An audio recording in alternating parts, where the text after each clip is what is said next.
Welcome back, everyone, for today's video.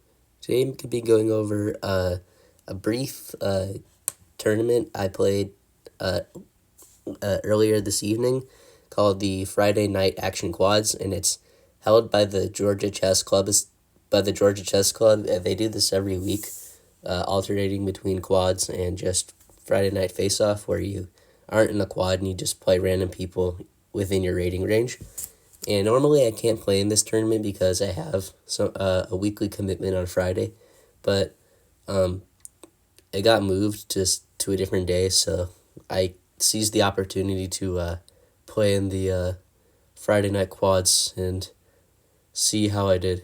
And the thing about this tournament and not like the chess zone tournaments is that there's no times for rounds, so whenever you finish a game, you're expected to start the next one almost immediately, which is a little bit annoying because your brain just used energy to focus on the prior game, and you have to recalibrate your mindset to focus on the next game ahead of you. But I just wanted to play a chess tournament before second semester, so yeah. Here in this game, I'm playing against someone named Pawan Wairagade. I probably butchered his last name super wrong. So I'm just going to go ahead and say Pawan W. And in this game, I'm very proud because I sacrificed 3 pieces, including my queen. So I'm very excited to share this with you. So without further ado, let's go ahead and jump straight into the action. Also, these games are pretty quick since they have to do 3 in one evening. It's 30 minutes with a 5-second delay, so just letting you know. So I begin the game with e4, and Pawan plays knight c6.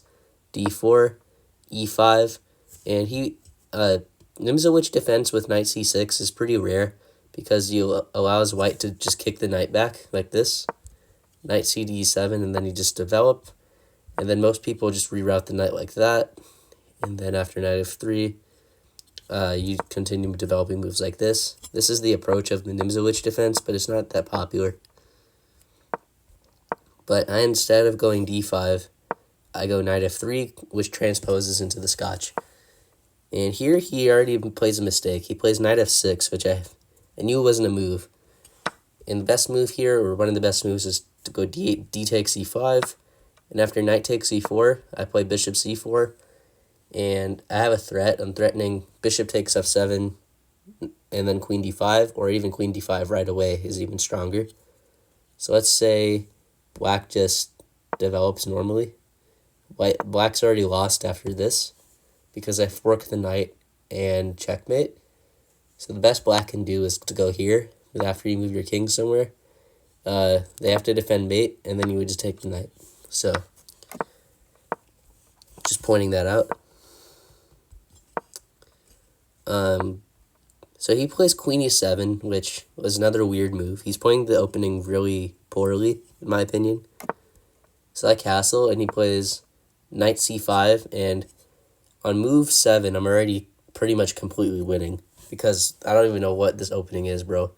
I go ahead and play bishop g5, and the queen is basically trapped except for f6. That's the only way to not lose the queen. And I play rook e1, and he's already aligned the queen with his king, and he's lucky to not lose it because he has knight e6. So he's just borderline losing here out of the opening. So I play bishop h4. He goes king f7 after a few minutes of thought. I'm already having a 10-minute time advantage, and this move just makes 0 sense. I don't understand king f7 at all. And then the bar is even more in my favor after that move. So I play knight c3 to prepare to go knight d5 and attack on f6. He goes queen c5 to hit my bishop. And I see a tactic here. I first get rid of the knight by playing bishop e6, and then after d6, I sacrifice the bishop. Bishop takes f6. First brilliancy. The point is that the king can't take because you would run into this. You would run into a fork on the king and the queen, and I would just be completely winning. So the bishop is immortal from capture, and also the rook is hanging. So the rook moved to safety, and I play the move knight e4, centralizing the knight, attacking the queen, and potentially playing knight g5 check. So after Pawan moved his queen to f5, I play knight on f to g5 check, and this is pretty grim for black. If they go king g6, which is what I was calculating, simple move is to go h4, and you're threatening h5 here. And if you go h5 yourself, then after knight g3, queen g4 to try to defend h5, queen d3 check, king f6, and after queen h7 to try to threaten knight h5 and queen f7, black is just in heaps of trouble and probably going to get mated in the next few moves or lose a boatload of material. So king g6 is not going to cut it. Best move is king e8, but instead Pawan decides to sack his rook, and I go bishop takes g5. And at this point, I have 18 minutes, and he has 8 minutes. So, and I'm up 3 points of material. So this is going my way in every aspect possible. So after bishop g7, I go rook e3, preparing to go rook f3 to pin the queen. He plays king g8 to unpin him, to not be pinned. I go rook g3. This is the second piece I sacrifice. I sacrifice the knight, but not really, because I can go bishop f6, and I get the piece back with a huge attack brewing on the black king. So after rook g3, he played king h8, sidestepping the line of fire again. And here I played the move queen h5, just getting closer to the king. And he played bishop d7 because I was threatening queen e8. So he's now opening his rook to defend the back rank. Here I played the move bishop to h6. I sacrificed the queen. And I'm offended that chess.com does not consider this a brilliant move because it looks very flashy, just offering the queen en prise. I was like so excited to play this move over the board, and I'm like, oh my gosh, I can't believe I'm actually doing this. The point is that the queen will be won back with a lot of interest. So if he did take the queen, which he didn't do in the game, I was going to go bishop takes g7, king g8, and then knight f6. King f7, I would take the queen back, and I would just win a piece. So he can't take my queen, and I'm threatening his bishop on g7.